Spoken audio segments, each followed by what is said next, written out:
المصطفى اما بعد. حاضرین مجلس، آج کا یہ باوقار پروگرام عالم سر کی جانب سے جو یہ سجایا گیا ہے، جب یہ بول رہے تھے اسی وقت میرے ذہن نے ایک شعر کو سوچنا شروع کر دیا، اور وہ شعر میں آپ حضرات کی سماعتوں کے حوالے بھی کرتا ہوں کہ مرمر سے تراشا ہوا یہ چاند سپے کر، مرمر سے تراشا ہوا یہ چاند سپے کر، ہونٹوں سے محبت کے یہ رس گھول رہا ہے. بات جب یہ کرتا ہے تو ہوتا ہے یہ محسوس کہ عالم ہی نہیں پورا مظفر نگر بول رہا ہے.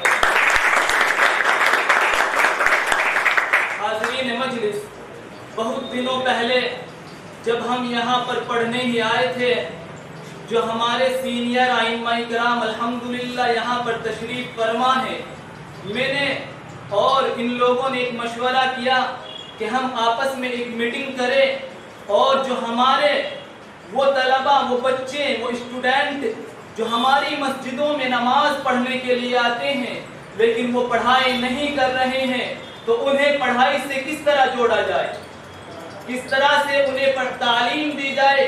تو ہم نے مشورہ یہ کیا کہ ہم کسی ایک ایسے سینٹر کو، ایسے تعلیمی ادارے سے ہم ان کا تعلق رکھا جائے جہاں پر فیس بھی کم.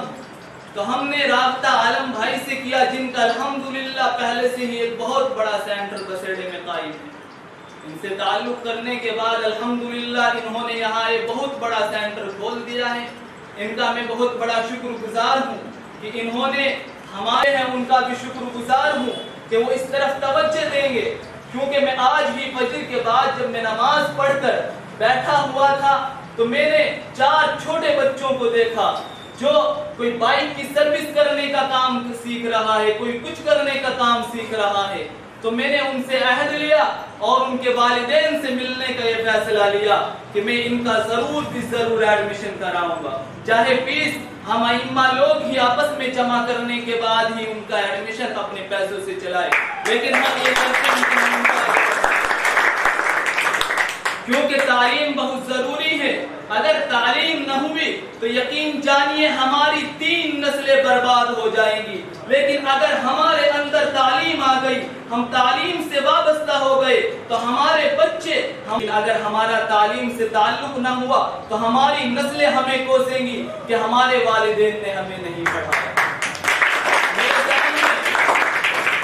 والدین کے تعلق سے بھی ایک شعر گردش کرنے لگا کہ میرے والدین محروم تھے تعلیم سے مگر مجھ کو پڑھایا ہے، میرے والدین محروم تھے تعلیم سے مگر مجھ کو پڑھایا ہے، پسینہ حد سے بڑھ کر بھی میری خاطر بہایا ہے، کھڑا رہتا ہوں شاہوں میں اپنا سر اٹھا کر میں، میرے والدین نے مجھے اس قابل بنایا ہے. عزیز مہمان کرام، بنا تعلیم کے آپ کچھ بھی نہیں کر سکتے، کیونکہ انسان پیسہ اسی چیز پر خرچ کرتا ہے جس سے اسے محبت ہوتی ہے. اگر انسان کو محبت ہے تعلیم سے تو انسان ضرور اس پر پیسہ خرچ کرے گا. اگر انسان کو محبت ہے اپنے موبائلوں سے تو انسان بڑے سے بڑا فون یوز کرتا ہے. میں آپ کو فور ایگزامپل دیتا ہوں، ایک بات بتاتا ہوں. مثلا ہم ایک مہینے کا 250 روپے کا موبائل کا ریچارج کراتے ہیں، جبکہ آپ پڑھنے کی اگر فیس دیکھ لیجئے 300 روپے کم سے کم، 200 روپے کم سے کم ایک مہینے کی فیس ہے، اور اس سے ہم ایک مہینے میں تعلیم بھی حاصل کر سکتے ہیں. لیکن ہمارا جو ماحول ہے وہ یہ ہے کہ جب تک ہماری 1.5 GB یا 1 GB نیٹ ختم نہ ہو جائے اس وقت تک ہم سوتے نہیں ہیں. کیوں؟ کیونکہ ہم عیاشی اور بربادی کی طرف جا رہے ہیں.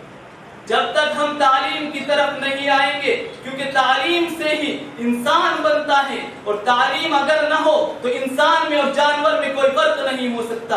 عالم چاہے وہ عالم ہو، چاہے وہ دوسری لائن سے پڑھا ہوا ہو، عالم اور بے عالم یعنی جو دوسری لائن سے پڑھا ہوا ہے اور جاہل میں فرق صرف اور صرف تعلیم کرتی ہے. جب تک ہمارے اندر تعلیم نہیں آئے گی تب تک ہم اپنے بچوں کو کچھ نہیں سکھائیں گے. اس لیے تعلیم سیکھنے کے لیے ہمیں اپنا تکبر بھی نکالنا ہوگا, ہمیں اپنی کبریائی بھی نکالنی ہوگی, ہمیں اپنی بڑائی بھی نکالنی ہوگی. وہ کس طرح سے؟ اگر ہمارے سر نے ہمیں کہہ دیا, ہمارے ٹیچر نے ہمیں کہہ دیا کہ آپ کو یہاں پر جھاڑو لگانی ہے, تو ہم کو جھاڑو ہی لگانی ہے, تب تعلیم حاصل کر سکتے ہیں, ایک اچھے ٹیچر بن سکتے ہیں. آپ تعلیم اچھی حاصل کر لو لیکن آپ نے اپنے ٹیچر کا ادب نہیں کیا, احترام نہیں کیا, تو یقین جانیے آپ ایک قابل ٹیچر نہیں بن سکتے. آپ کو صرف اور صرف نالج ہوگی, آپ ایک قابل ٹیچر اور اپنے اسٹوڈنٹ کو اچھی طرح سے نہیں پڑھا سکتے, کیونکہ اس کے لیے ضروری ہے تعلیم کے ساتھ ساتھ اپنے ٹیچروں کا ادب کرنا. اگر ہم نے اپنے ٹیچروں کا ادب نہیں کیا, اپنے استادوں کا ادب نہیں کیا, تو ہم تعلیم سے محروم ہو جائیں گے, صرف اور صرف ہمارے پاس نالج ہی رہے گی. حاضرین مجلس, میں زیادہ دیر تفصیل نہیں کرنا چاہتا, مہمان اکرام کو بہت زیادہ جلدی ہے, اس لیے کیونکہ وہ کہتے ہیں نا کہ مولویوں کی بیٹری تو آدھے گھنٹے سے پہلے چارج نہیں ہوتی, تو اس لیے میں زیادہ دیر اور ایک شعر سناتا ہوں اور اس کے بعد اپنی بات کو ختم کروں گا, کیونکہ جوانوں کے تعلق سے شعر ہے اور آپ تمامی حضرات جوان ہیں, یوتھ کلب ہیں, تو میں ایک شعر آپ کی سماعت کے حوالے کرتا ہوں. اچھا لگے تو مجھے داد دینا اور انشاءاللہ پھر بھی کبھی یاد رکھنا کہ عقابی روح جب بیدار ہوتی ہے جوانوں میں, عقابی روح جب بیدار ہوتی ہیں جوانوں میں, انہیں اپنی منزل نظر آتی ہیں آسمانوں میں. نہیں تیرا نشیمن قصر سلطانی کے گنبد پر, تو شاہی ہے بسیرا کر پہاڑوں کی چٹانوں میں.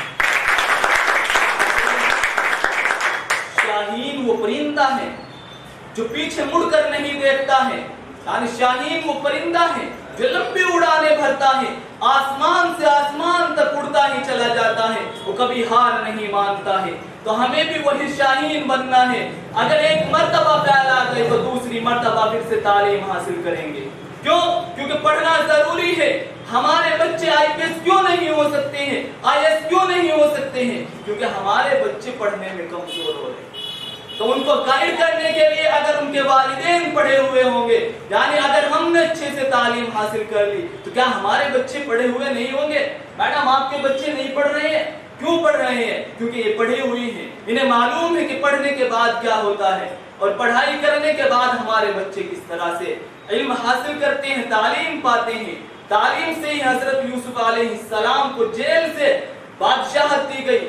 تعلیم کے ذریعے انسان میں فرق آتا ہے کہ یہ کیونکہ یہ تعلیم ہے, یہاں پر سکھایا جاتا ہے, یہاں سے ہم بولنے کا سلیقہ سیکھتے ہیں, اپنی زبان کی کپ کپاہٹ کو نکالتے ہیں, قدموں کی لڑکھڑاہٹ کو نکالتے ہیں, چار آدمیوں کے سامنے بولنے کا سلیقہ رکھتے ہیں. وہ کہاں سے رکھا جاتا ہے؟ وہ یہیں سے سیکھ کر جاتے ہیں. تو حاضرین مجلس, میں بات کو طول نہیں دے رہا اور یہیں پر اپنی بات کو ختم کرتا ہوں. وآخر دعوانا ان الحمدللہ.